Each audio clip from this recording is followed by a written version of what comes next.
মাটির বাড়ি মাটির ঘর, মাটির হবে বিছানা। এসেছো একা যাবে একা, সঙ্গে কেহ যাবে না।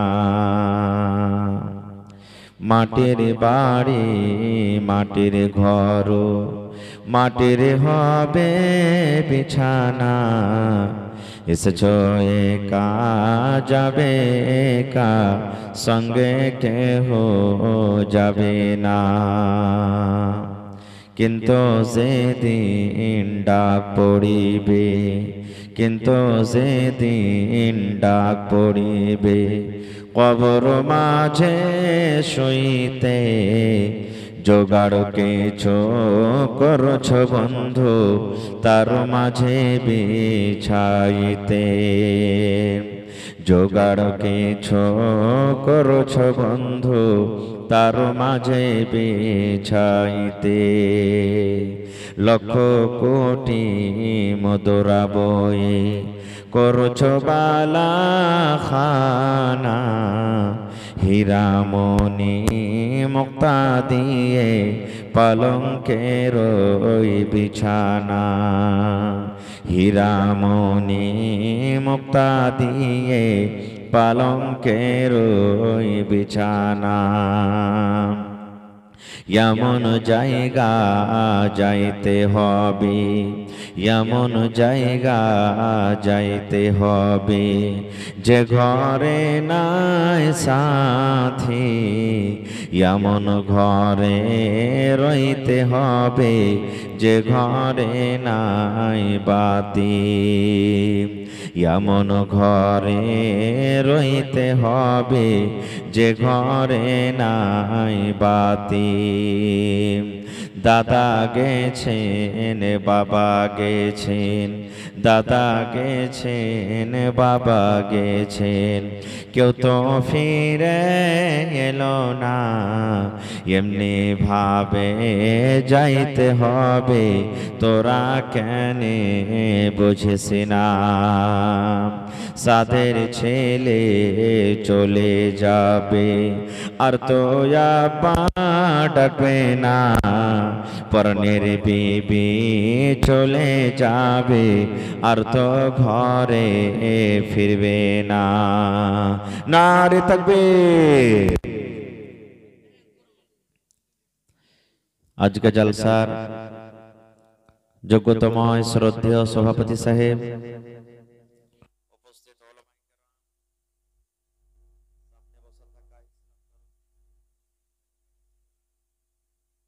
পর্দানাসীন মায়েরা খালারা, সমস্ত তারিফ ও গুণগান সেই মহান আল্লাহ তাবারাক ওয়া তাআলার জন্য, যে মহান আল্লাহ তাবারাক ওয়া তাআলা আজকে আমাদেরকে আমার শেখ ওসমান মাদানী হাফিজাহুল্লাহ ওয়া তাওয়াল্লার এই বানাতের ভিতরে বসে কিছু বলার ও শোনার তৌফিক দিয়েছেন।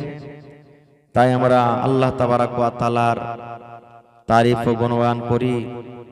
যে মহান আল্লাহ তাবারাক ওয়া তাআলা এত ঠান্ডা থাকা সত্ত্বেও আমাদেরকে এই পিন্ডালের তলে বসে বলার ও শোনার তৌফিক দিয়েছেন, তাই আমরা সে আল্লাহর প্রশংসা করি। অন্তর থেকে মহাব্বতের সাথে সকলে পড়েন আলহামদুলিল্লাহ। আল্লাহর তারিফ করতে হয় ভাই, আল্লাহর শুকরিয়া আদায় করতে হয়। জোরে করে পড়েন আলহামদুলিল্লাহ। তারপর আমাদের শেষ নবী হযরত মুহাম্মদুর রাসূলুল্লাহ পড়েন সাল্লাল্লাহু আলাইহি ওয়াসাল্লামের পর অগণন দারুদ শরীফ শান্তির ধারা বর্ষিত হোক, আমিন। আল্লাহুম্মা সাল্লি আলাইহি আল্লাহুম্মা বারিক আলাইহি। ভাই মুসলমান, ঠান্ডার মৌসুম হতে গেল, এমন জায়গাতে আমরা বসে আছি মনে হয় অন্য অন্য জায়গার থেকে ঠান্ডা এখানে কম লাগবে নাকি? চারিদিকে একবারে সুন্দরভাবে ঘেরা ঘোরা জায়গা, কত আরামের সাথে বসে আছি আমরা এখানে। আল্লাহ যেন আমাকে ভালোভাবে বলার, আপনাদেরকে শোনার সাথে সাথে সকলকে আমল করার তৌফিক দেন। পড়না আল্লাহুম্মা আমিন। যে মায়েরা খালারা পিছনে আসছেন, দেখেন জায়গা না হলে একটু জায়গার ব্যবস্থা করে দেন যারা ভলান্টিয়ার আছেন। তো ভাই আমার, আপনারা একটু ভালোভাবে ধৈর্য ধরে শোনেন আমি আল্লাহ তাবারাক ওয়া তাআলার কিতাব থেকে এখানে আয়াত তেলাওয়াত করেছি, সাথে আল্লাহর নবী মুহাম্মদ সাল্লাল্লাহু আলাইহি সাল্লামের একটা হাদিস অর্থাৎ দোয়ায়ে মাসুরা পড়েছি। দোয়াটা মুখস্থি আছে সবারই, কিন্তু তার মানা মতলব হয়তো আমরা সবাই জানি না। ভাই মুসলমান, আমাদেরকে একদিন মরতে হবে, এই দুনিয়া আমাদেরকে একদিন ছাড়তে হবে, এটা বিশ্বাস আছে তো আমাদের? জোরে বলেন আছে। কেউ বেঁচে থাকতে আসেনি, এসেছি দুনিয়াতে ধনী হোক গরিব হোক, দুনিয়াতে শক্তিমান হোক কমজোর হোক, কালো হোক ধলো হোক, টেড়া হোক সোজা হোক, যে কোনো ধরনের মানুষ হোক, দুনিয়া একদিন আমাদেরকে ছেড়ে যেতে হবে, নর হোক নারী হোক। আমার মাওলানা এখনই কত সুন্দর ওয়াজ করছিলেন আলহামদুলিল্লাহ, যেটা আপনারা বসে বসে শুনছিলেন। দুনিয়াতে যত আমরা অহংকারী করে চলি, মালের অহংকারী করি, ঘমন্ডি করি, শরীরের করি, কথার করি, হ্যাঁ দৌলতের করি, কেউ কিন্তু বাঁচতে পারবো না, একদিন দুনিয়া ছেড়ে যেতে হবে। ফেরাউন দুনিয়াতে বাঁচতে পারেনি। কে দিলেন এটা? মাশাআল্লাহ। দেখেন সর্বপ্রথম আমার মাওলানা ইয়াসিন সাহেব কারাঙ্কিয়া বাড়ি, আহা হা 2000 টাকা আজকে এই মাদ্রাসার জন্য দান করলেন। নারে তাকবীর, মাশাআল্লাহ। তা আর 3000 টাকা দিয়ে 5000 পুরিয়ে দেন। জি ভাগ তো নিতে হয়েছে, আলহামদুলিল্লাহ জানছি। জি জি জি, আমি তো জানতে পারছি পাড়ায় জালসাতে আপনাকে যেতে হয়েছে, দিতে হয়েছে, তো বেশি চাহাবো না, যদি পারেন তো 1000 আর দিয়ে দেন, আমি দোয়া পরে করে দিচ্ছি ইনশাআল্লাহ। জি ইনশাআল্লাহ।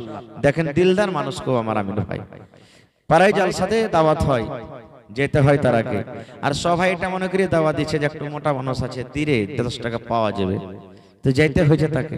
তা আল্লাহর কাছে দোয়া করি ভাই যেন আরো বড় হয়, আল্লাহ ইজ্জত সম্মানে রাখে, আল্লাহ রোজি রোজগারে যেন বরকত দেয়। দিয়ে দিলেন মাশাআল্লাহ, 3000 পুরা করে দেন। দেখেন আল্লাহ 3 লক্ষ টাকা মনে করে তুমি কবুল করো, আল্লাহ ভাইয়ের রোজগারকে তুমি বাড়িয়ে দাও, ইজ্জত সম্মানে রাখো, জিল্লতি রুসওয়াই থেকে আল্লাহ তুমি বাঁচিয়ে রাখো, আল্লাহুম্মা আমিন। তো ভাই আমার, আমাদেরকে দুনিয়া ছেড়ে একদিন যেতে হবে। আজকে আপনাদের সামনে মওতের কথা বলবো না, দুনিয়াতে থাকার কথা বলবো না, দুনিয়াতে কি করছি তারও কথা বলবো না, দুনিয়াতে কিভাবে থাকতে হবে তারও কথা বলবো না। আজকে আপনাদের সামনে ঠান্ডার সময় 1 ঘন্টা মতন আছি, আমি আখিরাত সম্পর্কে কিছু কথা রাখবো আপনাদের সামনে। আখিরাত কাকে বলে? আখিরাত কি জিনিস? আখিরাতে আমাদের কি হবে? কিয়ামত কি জিনিস? এই যে আমরা বলি না যে আখিরাত একদিন হবে, কিয়ামত একদিন হবে, বলে কি বলি না? আখিরাতের প্রতি আমাদেরকে ঈমান আনতে হবে। নবীজি বলেছেন 6টা জিনিসের পরে ঈমান আনতে হবে। কয়টা জিনিস ভাই? 6টা জিনিস। কি কি? আল্লাহ রাসূল বলেছেন আমানতু বিল্লাহি ওয়া মালাইকাতিহি ওয়া কুতুবিহি ওয়া রাসূলিহি ওয়াল ইয়াউমিল আখিরি ওয়া তু'মিনা বিল কদরি খাইরিহি ওয়া শাররিহি। আল্লাহ রাসূল বলেছেন, হে আমার ভাইরা মায়েরা খালারা ভালোভাবে শুনেন, আল্লাহর নবী বলেছেন আমানতু বিল্লাহি, আল্লাহ তাবারাক ওয়া তাআলার প্রতি ঈমান আনতে হবে যে আল্লাহ হলেন এক। আল্লাহ দুই, আল্লাহ হলেন এক। আচ্ছা বলেন তো, 1 সেকেন্ডে জবাবটা দেবেন একবারে। একটা ছোট্ট প্রশ্ন করছি, এই মজলিসে আল্লাহর বাবার নাম বলতে পারবেন কেউ? পারবেন কেউ বলতে? আল্লাহর দাদার নাম কেন নেই? আল্লাহ হলেন এক। সূরা ইখলাসে আল্লাহ বলছেন কুল, হে নবী আপনি বলেন আপনার উম্মতকে হুয়াল্লাহু আহাদ, আল্লাহ হলেন এক। আল্লাহ একই আছে, একটা আল্লাহরই পূজা হবে। আল্লাহ রাসূল বলেছেন আমানতু বিল্লাহি, আল্লাহর প্রতি ঈমান আনতে হবে যে আল্লাহ হলেন এক। ওয়া মালাইকাতিহি, এবং আল্লাহর যত ফেরেশতা আছেন তাদের প্রতি ঈমান আনতে হবে। ওয়া রাসূলিহি, এবং আল্লাহর যত নবী রাসূল দুনিয়াতে এসেছিলেন তাদের প্রতি ঈমান আনতে হবে। এই করতে করতে নবী বলেছেন, উম্মত, 6টা জিনিসের মধ্যে একটা আছে ওয়াল ইয়াউমিল আখির, আখিরাতের প্রতি তোমাকে ঈমান আনতে হবে। আখিরাতের প্রতি ঈমান আনতে হবে যে একদিন দুনিয়া থেকে আমি চলে যাব, আপনি চলে যাবেন, আল্লাহ তাআলা বিচারের মাঠ কায়েম করবেন, কিয়ামত হবে, আল্লাহর সামনে দাঁড়াইতে হবে, আর ওখানে দুনিয়াতে যা কিছু করবে হিসাব লাগবে। এটা বিশ্বাস আছে? এর নাম হলো কি? আখিরাত। আর যদি আমরা বিশ্বাস না করি, আমরাকে পাক্কা সাচ্চা পূর্ণ মুসলমান বলা হবে না। আখিরাতকে বিশ্বাস করতে হবে। আর আখিরাত যদি আমাদের বিশ্বাস না থাকে, তাহলে আমরা কখনো আল্লাহওয়ালা দিনদার হইতে পারবো না। মেলায় মানুষ বলে না, মুলবিরকে বলার কথা এটা, মরে যাব, পচে যাব, সরে গলে চলে যাব, আখিরাত ফের কি জিনিস রে? মেলায় লোক বলে কি যে না, আখিরাত একদিন হবে।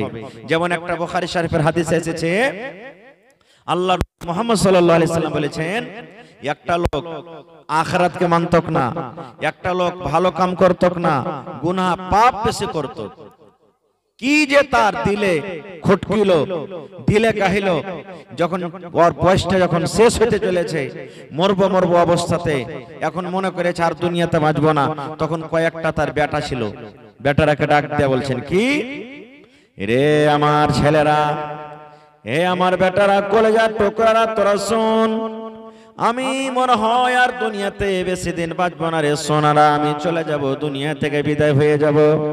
বেটারে শোন, আমি যখন মরে যাব, আমার লাশটাকে তোরা খবরদার জমিনে দফন করিস না, আমাকে জমিনে তোরা গেড়ে দিস না, আমার লাশটাকে তোরা জ্বালিয়ে দিবি, আমার লাশটাকে তোরা পুড়িয়ে ছাই করে দিবি। শেষের বেলাতে বলছে, বেটারে আমি যখন মরবো, আমার লাশটাকে তোরা জ্বালিয়ে দিবি। ছেলেরা বলছে, কেনে জি আব্বা, গ্রামের লোকজন কি বলবে যে তোমাকে জ্বালাবো, আমরাকে যে কথা বলবে, কত রকম কথা বলবে, কেনে তোমার লাশটাকে জ্বালাবো?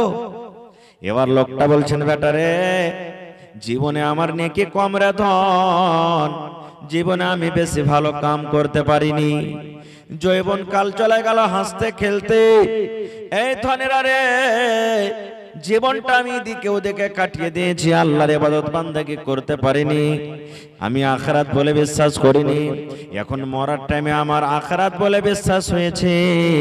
যদি আল্লাহ রাব্বুল আলামিন সত্য হন, আর আখিরাত যদি সত্য হয়, আর আল্লাহ রাব্বুল আলামিন যদি আমাকে মরার পর দ্বিতীয়বার আল্লাহ রাব্বুল আলামিন জীবিত করার ক্ষমতা রাখেন, তাহলে আল্লাহ যখন আমাকে জীবিত করবেন, আল্লাহ আমাকে হিসাবের কাঠ ঘোরাতে দাঁড় করাবেন, আর আমাকে জিজ্ঞাসা করবেন, বান্দারে এটা কাজ কেন করেছিস রে বান্দা, এটা কাজ তুই কেন করেছিস রে বান্দা, এটা কাজ তুই কেন করিস না রে বান্দা। আমাকে যখন এরকম ভাবে আল্লাহ রাব্বুল আলামিন প্রশ্ন করবেন, আমার কাছে নিয়ে কি অল্প, আমার কাছে নিয়ে কি কম, আমি আল্লাহ রাব্বুল আলামিন কাম হিসাব দিতে পারবো না। এই জন্য বেটারে আমাকে তোরা জ্বালিয়ে দিবি, আমাকে তোরা পুড়িয়ে দিবি, আমার ছাইগোলা কিছু পান্তে ভাসিয়ে দিবি, আর কিছু ছাইগোলা নিয়ে জমিনে পুঁতে দিবি, আর কিছু ছাই নিয়ে তোরা বাতাসে ছিটিয়ে দিবি, যেন আমার আল্লাহ আমাকে খুঁজে না পায়। ঠিক মরলো যখন লোকটা, বেটারা তাই করলো। বাপের মরা পর লাশটাকে জ্বালিয়ে ছাই কিছু পান্তে ভাসিয়ে দেওয়া হলো, কিছু জমিনে পুঁতে দিয়েছে, কিছু বাতাসে উড়িয়ে দিয়েছে। আচ্ছা বলেন তো, এই লোকটাকে আল্লাহ তাআলা ছাই করার পর আল্লাহ তাকে দ্বিতীয়বার জীবিত করতে পারবেন না পারবেন না? একটু বলেন, জোরে করে কথা বলেন, পারবেন? কেন আল্লাহ রাব্বুল আলামিন বলেন, ইন্নাল্লাহা আলা কুল্লি শাইইন কাদির, আল্লাহ যা ইচ্ছা তাই করতে পারবেন। আল্লাহ প্রত্যেক জিনিসে হলেন কাদের, কুদরত রাখনে ওয়ালা, আল্লাহর কাছে কোনো জিনিসের কমি নেই। যে কোম্পানি এই মোবাইল তৈরি করেছে, যে কোম্পানি এই মোবাইল তৈরি করেছে, মোবাইলটাকে যদি আপনি ভেঙে দেন, ওই কোম্পানির মানুষ কি এরকম মোবাইল একটা তৈরি করতে পারবে না? জোরে বলেন, পারবে না পারবে না? পারবে। যে আল্লাহ রাব্বুল আলামিন আমাকে আপনাকে সৃষ্টি করেছেন নাপাক নুতফা, নাপাক মানি থেকে, স্বামী স্ত্রীর মিলনে, মা বাবার মিলনে যখন আমার আপনার কোনো ওজুদ ছিল না, আল্লাহ রাব্বুল আমিন তৈরি করেছেন। বলেন সেই আল্লাহ রাব্বুল আমিন সেই ছাই থেকে আবার কি মানুষ করতে পারবেন না? পারবেন না? ওরে সুবহানাল্লাহ! যে আল্লাহ রাব্বুল আমিন মাটি থেকে যদি মাটির আদমকে তৈরি করতে পারেন বিনা মায়ে বাপে, আল্লাহ রাব্বুল আমিন যদি মাটি থেকে মানুষকে তৈরি করতে পারেন, বলেন আল্লাহ রাব্বুল আমিন সেই ছাই থেকে কি আবার মানুষকে জীবিত করতে পারবেন না? পারবেন? আমার মাওলানা এক্ষুনি বলছিলেন আল্লাহ রাব্বুল আমিন দুনিয়াতে একটা সন্তান সৃষ্টি করেছিলেন যার মা আছে কিন্তু বাবা নাই, তার নাম হলো ঈসা আলাইহিস সালাম। ঈসা নবীকে আল্লাহ দুনিয়াতে সৃষ্টি করেছেন। ঈসা নবীর বাবা নাই, ঈসা নবীর শুধু মা আছেন, আব্বা নাই। বিনা বাপে আল্লাহ রাব্বুল আমিন নিজের হুকুমে আদেশে, আল্লাহ নিজের পাওয়ারে নিজের ক্ষমতাতে ঈসা নবীকে জন্ম দিয়েছেন। বলেন যদি বিনা বাপে বাচ্চা দুনিয়াতে আসে তাহলে আল্লাহ রাব্বুল আমিন সেই ছাই থেকে আল্লাহ তাকে কে দ্বিতীয়বার তাকে জীবিত করতে পারবেন না? পারবেন? পারবেন। ভাই আমার, এইবারে ছাইকে আদেশ করলেন আল্লাহ তাআলা, পানিকে বলছেন, মাটিকে বলছেন কি, রে ছাই, হে মাটি, হে পানি, হে বাতাস, শোন, তোর ভিতরে আমার একজন বান্দার ছাই লুকিয়ে আছে রে মাটি। এই পানি, তোর ভিতরে আমার একজন বান্দার ছাই আছে। এই বাতাস, তোর দ্বারাতে আমার কিছু বান্দার ছাইকে ছিটিয়ে দেওয়া হয়েছে। এই বাতাস, এই মাটি, এই পানি আমি আল্লাহ আদেশ করি তাড়াতাড়ি করে তাদের ছাইগুলোকে আমার সামনে হাজির করে দাও, তাড়াতাড়ি করে তাদের জান তাড়াতাড়ি করে ছাই হাজির করে দাও। এবার ছাই যখন হাজির হয়ে গেল, আল্লাহ রাব্বুল আমিন সমস্ত ছাইকে ইশারা করে বলছেন, কোন কোন এই ছাই, তোরা মানুষ হয়ে যা, মানুষ হয়ে যা, কোন মানুষ হয়ে যা। আল্লাহ রাব্বুল আমিন যেমনই ছাইকে বললেন, ছাই তুই মানুষ হয়ে যা, ফায়াকুন, আল্লাহর বলার সাথে সাথে এবারে ওই পুড়িয়ে ছাই মানুষ এবারে সুন্দর একটা আবার মানুষ হয়ে গেল। আল্লাহ রাব্বুল আমিন এবার ওই লোকটাকে বলছেন, বান্দারে কেন তুই তোমার ছেলেরা এরকম কাজ করতে বলেছিলে রে বান্দা, কেন তুমি পুরার কথা বলেছিলে? এবার লোকটা বলছেন, রব্বুল আমিন আমি কেন আদেশ করেছি তুমি সবই জানো আল্লাহ জি। আমার জীবনে নাকি কম, জীবনে আমার শুধু পাপ হয়েছিল, জীবনে আমার শুধু গুনাহ হয়েছিল। আমি তোমার সামনে দাঁড় হইতে পারবো না, আমি অল্প নেকি নিয়ে তোমার সাথে আমি আসতে পারবো না, তোমার সামনে আমি হিসাব দিতে পারবো না। আল্লাহ মরার টাইমে, মরার সময়তে তোমাকে বলে ভয় হয়েছে, আল্লাহ জাহান্নাম বলে ভয় হয়েছে, কবর বলে ভয় হয়েছে। এই ভয়ের কারণে আমি আমার ছেলেরাকে আমি আদেশ করেছিলাম। এবার আল্লাহ রাব্বুল আমিন এবার লোকটাকে বলবেন, বান্দারে মরার টাইমে, মরার সময়তে যখন তুমি আমাকে বলে ভয় করেছো, আমাকে বলে যখন তোমার ডর হয়েছে, আমার জাহান্নাম বলে যখন তোমার ভয় হয়েছে, হে আমার বান্দা আমার কবর বলে যখন তোমার ভয় হয়েছে, আমি আল্লাহ রাব্বুল আমিন এই ভয়ের কারণে আমি আল্লাহ তোমার জীবনের গুনাহকে মাফ করে আমি তোমাকে জান্নাতে ঘোষণা করে দিলাম। নারে তাকবীর। দেখেন ভাই মুসলমান, তবে আল্লাহ তাবারাক ওয়া তাআলা এই যে আখিরাত কায়েম করবেন একদিন, সে আখিরাতের প্রতি আমাদেরকে বিশ্বাস ঈমান আনতে হবে। আমরা যখন মরে যাব, মানুষের থাকার জায়গা স্টেজ হলো চারখানা। প্রথম মায়ের পেট, মায়ের পেট আমরা ছিলাম কতদিন? যতদিন আল্লাহ রেখেছেন, 5 মাস, 6 মাস, 7 মাস, 8 মাস, 9 মাস, 10 মাস, যতদিন আল্লাহ রেখেছিলেন প্রথম স্টেজ আমাদের মায়ের পেট। এবারে দুনিয়াতে আমরা এসেছি দ্বিতীয় নম্বরে মায়ের পেট থেকে। কতদিন থাকলাম? যতদিন আল্লাহ থাকাবেন দুনিয়াতে। 5 বছর, 2 বছর, 1 দিন, 1 মাস, 1 বছর, 50 বছর, 100 বছর, 200 বছর, 1000 বছর, আল্লাহ যতদিন আমার আপনার ভাগ্যে লিখেছেন দুনিয়াতে বাঁচবো। এটা দ্বিতীয় নম্বর জায়গা থাকার। তৃতীয় নম্বর জায়গা আমাদের কি? কবর। মানুষের মরার পর কোথায় রাখি আমরা? কবরে রাখি। তো আমাদের 3 নম্বর জায়গা হলো কি? কবর। কবরে কতদিন থাকবো?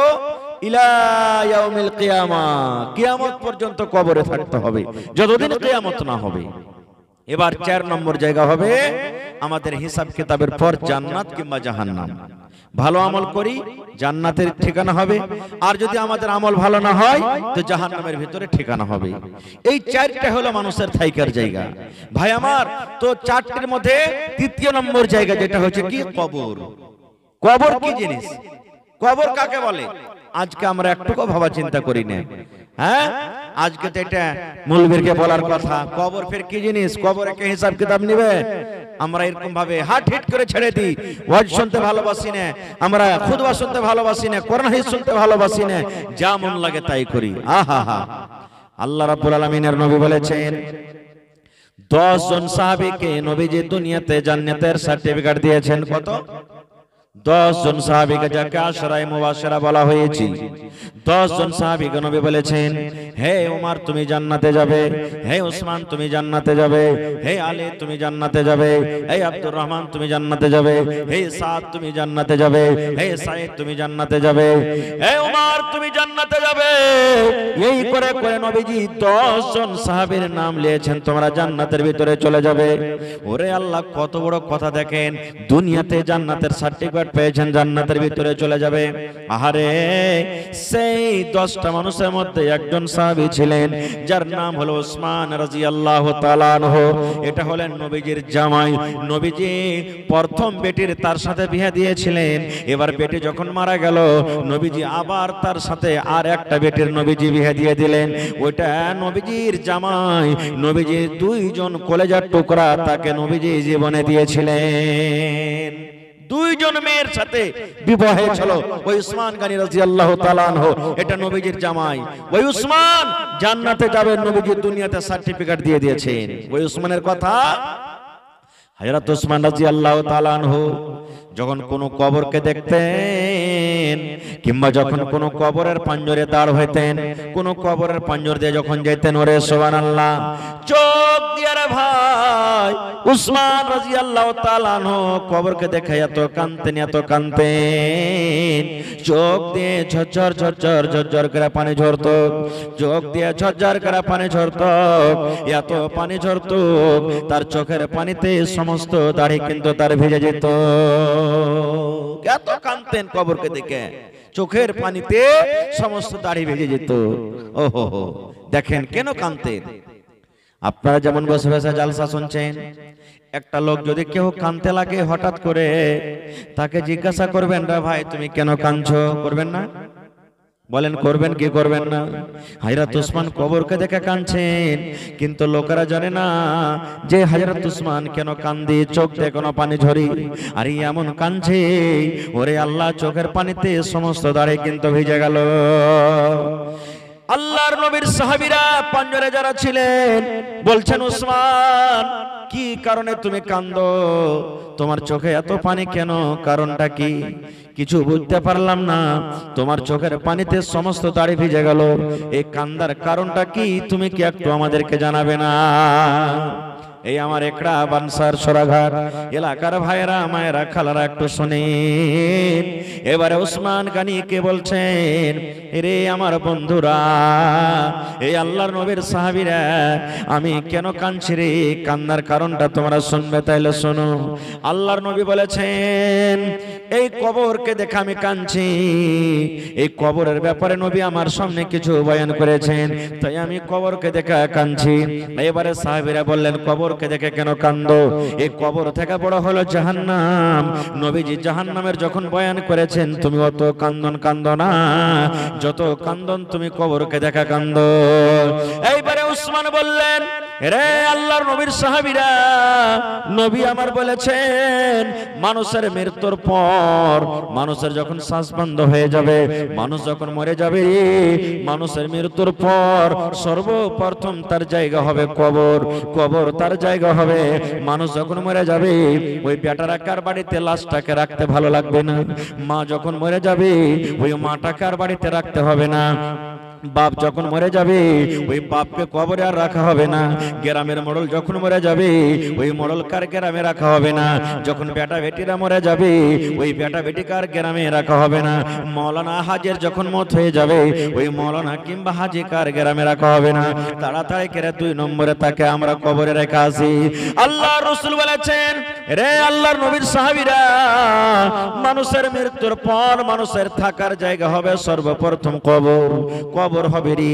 এবার কবরে যখন তাকে দফন কফন করে লোকজনেরা বাড়িতে রওনা হয়ে যাবে, আল্লাহ রাব্বুল আলামিনের পক্ষ থেকে তার কবরে 2টা ফেরেশতা আসবেন।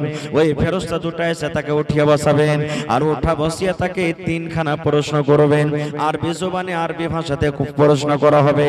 কবরে কোনো বাংলা কথা চলবে না, কবরে হিন্দি চলবে না, কবরে উর্দু চলবে না, কবরে ইংরেজি চলবে না, কবরে আপনার দুনিয়ার কোনো ভাষা চলবে না। একটাই মাত্র আরবি জবান হবে, আরবি ভাষাতে কথা হবে। বলবেন, মাওলানা আমরা তো আরবি পড়িনি, জানি না, কেমন করে বলবো বুঝবো? আল্লাহ রাব্বুল আমিন আপনাকে আমাকে ক্ষমতা দান করবেন, কবরে যাওয়া মাত্রই আরবি বুঝতে পারবো এবং বলতে পারবো। আল্লাহ ক্ষমতা দান করবেন। কবরের ভিতরে হযরত ওসমান বলেন, নবী বলেছেন 3টা প্রশ্ন করা হবে। ওই কবরের প্রশ্নের উত্তর যারা দিয়ে দিবি, কবরে যারা পার করে যাবে, কবরে যারা পরীক্ষাতে পাস করে যাবে, কিয়ামতের দিন প্রত্যেক জায়গাতে পাস করবে, অর্থাৎ লোকটা জান্নাতের ভিতরে চলে যাবে। আর কবরে যে ফেল করে যাবে, কবরে যে পরীক্ষাতে পাস করতে পারবে না, তারা কিয়ামতের দিন কোনো জায়গাতে পার করতে পারবে না। এই জন্য আমি কবরকে দেখা কান্দি। নবী দোয়া শিখালছেন, যদি ওই দোয়াটা আপনি সকাল সন্ধ্যা পড়েন, ফজরের নামাজ পড়ে যদি 3 বার পড়েন, ফজরের নামাজ পড়ে 3 বার পড়বেন, এইবারে মাগরিবের নামাজ পড়ে কিন্তু 3 বার পড়বেন। এই আমার মায়েরা, খালারা, ভাইরা শুনেন, কবরের আযাব থেকে বাঁচার দোয়া, কবরের শাস্তি থেকে বাঁচার দোয়া, কবরের ফিতনা থেকে বাঁচার দোয়া, কবরের মুসিবত থেকে বাঁচার দোয়া। আল্লাহর নবী বলেছেন, মাগরিবের নামাজ পড়া হয়ে গেল, আপনার তাসবিহ তাহলিল জিকির আজকার যেগুলো আছে করে নিলেন, আর লেওয়া পর যদি 3 বার দোয়াটাকে আপনি পড়েন, এরকমই যখন ফজরের নামাজ পড়া হয়ে গেল, তাসবিহ তাহলিল জিকির আজকার যেগুলো আছে করলেন, আর করার পর যখন 3 বার করে আপনি ওই দোয়াটাকে পড়ে দিলেন, সকালে ফজরের পর 3 বার, মাগরিবের সন্ধ্যার পর 3 বার, এই দোয়াটাকে যদি পড়ে দেন, ওরে সুবহানাল্লাহ, কবর আপনার জন্য সুপারিশ করবে, কবর আপনার জন্য সুপারিশ করবে। কবর আল্লাহর কাছে বলবে, হে রব্বুল আলামিন, একড়া গ্রামে আব্দুল্লাহ আমার আযাব থেকে বাঁচতে চেয়েছি, আল্লাহ আমার শাস্তি থেকে বাঁচতে চেয়েছি, আল্লাহ আমি তার ব্যাপারে দোয়া করছি, আল্লাহ সুপারিশ করছে, আমার সুপারিশ কবুল করো। আল্লাহ হালিমা, জায়েদা, খালেদা, রুকিয়া, সাফিয়া আমার আযাব থেকে বাঁচতে চেয়েছি, আল্লাহ আমি তার ব্যাপারে সুপারিশ করি। ওই যখন খালেদা, জায়েদারা আমার পেটে আসবে, আমার বুকে আসবে, তখন আমার শাস্তি থেকে তাকে কিন্তু বাঁচিয়ে লিও।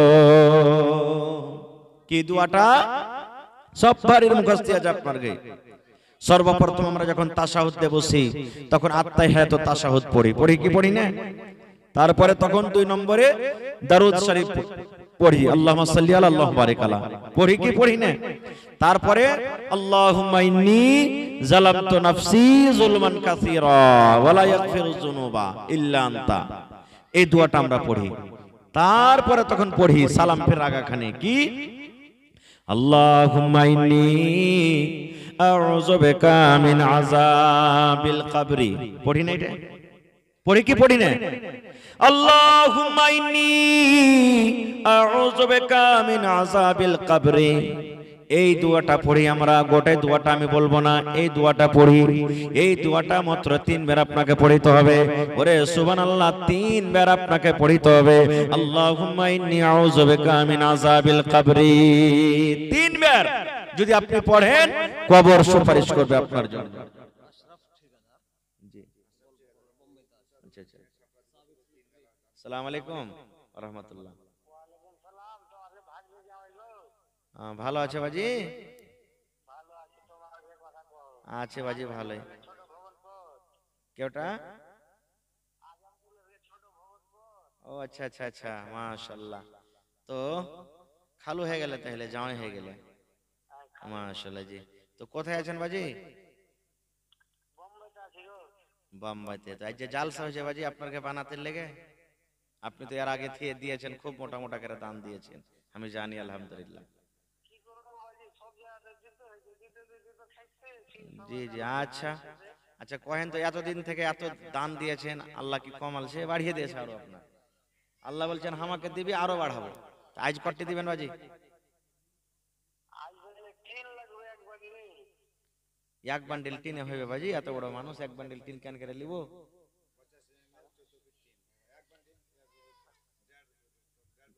দেড় বান্ডিলে হয়ে যাবে নাকি? 50 mm দেড় বান্ডিল মাদানী সাহেবের কোনা টিন হইলে হয়ে যাবে ইনশাআল্লাহ। 14 ফিটে দেড় বান্ডিল, বেশি লাগবে না, যাই লেগে যাবে আপনি দিয়ে দিবেন টিনটা বাজি ইনশাআল্লাহ। দোয়া করে দিয়েছি আপনার জন্য। ঠিক ঠিক ঠিক, দোয়া করে দিয়েছি মাশাআল্লাহ। দেখেন আমার বাপজি, এই দেখেন বিদেশে পড়ে আছেন বাড়ি ঘর ছেড়ে, এই বানাতের জন্য 14 ফিট 50 mm দেড় বান্ডিল টিন দান করলেন মা বাবার জন্য। নারে তাকবীর! আহা হা, দেখেন ও দান করলে মা বাপের লেগে, মা বাপকে দেখতে পাই না। আর মা বাপ যদি খালি একটু দিল থেকে ছেলের লেগে দোয়া করে, আসমান ফোটা হয়ে আল্লাহর কাছে দোয়া চলে যাবে ইনশাআল্লাহ, আসমান ফোটা হয়ে চলে যাবে। এই জন্য মা খালারাকে বলবো যে ছেলে পেলে লেগে যখনই দোয়া করবেন ভালো দোয়া করবেন। মেলায় মা খালা আছে, ছেলে যদি একটু ভুল করে দেয়, ছোট ছেলে গেলা ঘাস কাটতে গেল না, পড়িতে গেল না, দাঁত চিপে চিপে কইরা মরে বেটা মর, খালে ভরা তোকে ঘলে ভরবো রে মরে বেটা মরা, দাঁত চিপে চিপে গেল দিবে জিন্না, তোকে খালে ভরবো, তুই কবরে সানিয়ে যা, এরকম ভাবে দোয়া করবে না। প্রত্যেক মানুষের একটা করে দোয়া কবুল হয়, একটা টাইম থাকে দোয়া কবুল হওয়ার। এ বহিনারা মায়েরা, যেই টাইম খানে আপনি ছেলের লেগে বদ দোয়া করলেন যে তুই খালে সন্ধারে মরার বেটা গোলামের বেটা গোলাম, ওই টাইম খানে যদি আপনার দোয়াটা কবুল হয়ে যায় তো ছেলেটা খালে সন্দেবে না, সন্দেবে না, মরবে না, মরবে না। তো এই লেগে তখন কে কানবে? আপনি তো কানবেন ঘুরে, তখন চোখ মুছিয়েন আপনি। এই লেগে খবরদার কান দিয়েন না, ছেলেটাকে বদ দোয়া দিয়েন না। বদদুয়া দিয়ে কি লাভ? আল্লাহর নবী জানোয়ারকে গাল দিতে তা মানা করেছে, এটা তো হলো মানুষ, আপনারই পেটের সন্তান। এই লেগে ছেলে পিলাকে ভালো দোয়া দিবেন, যখনই দিবেন ভালো দোয়া দিবেন।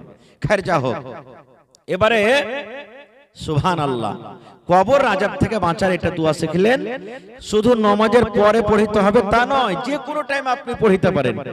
আপনি রাস্তা দিয়ে হাঁটছেন, কবর মনে পড়ে গেল, আল্লাহুম্মা ইন্নী আউযু বিকা মিন আযাবিল কবরি ওয়া আউযু বিকা মিন ফিতনাতিল মাসিহিদ দাজ্জাল ওয়া আউযু বিকা মিন ফিতনাতিল মাহইয়া ওয়া ফিতনাতিল মামাত, আল্লাহুম্মা ইন্নী আউযু বিকা মিনাল মা'সামি ওয়াল মাগরাম।